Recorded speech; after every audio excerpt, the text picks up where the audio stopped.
एक तो ये कि महर कितना हो।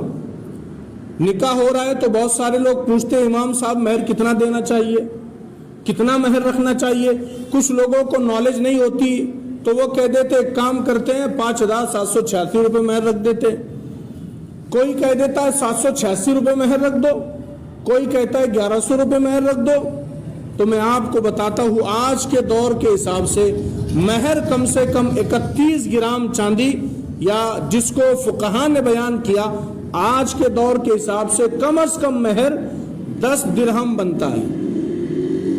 10 दिरहम को अगर हम चांदी के अंदर देखें तो कितनी चांदी बनती है।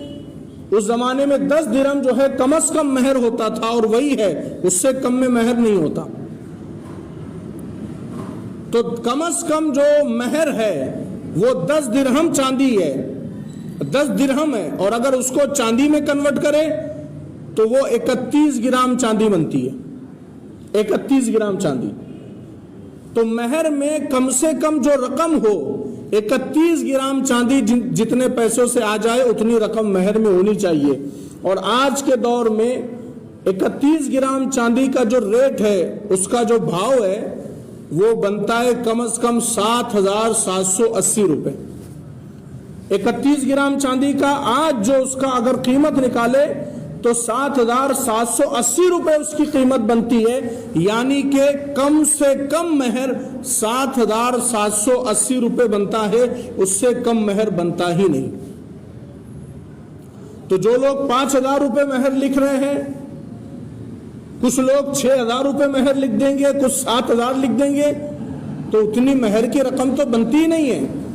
आज के दौर के हिसाब से कम 7,780 रुपए महर की रकम बनती है, कम से कम। अब ऊपर इंसान को जितना चाहे वो दे दे,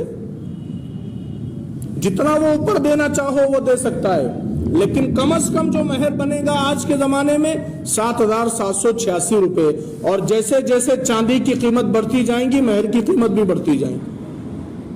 ये तो आज के जमाने के आज के हिसाब से मैं बताया। जैसे जैसे चांदी की कीमत बढ़ेगी महर की कीमत बढ़ेगी, या जैसे जैसे चांदी की कीमत घटेगी महर की कीमत भी घटेगी। तो 31 ग्राम चांदी जितने पैसों में आती है उतना कम से कम महर बनेगा।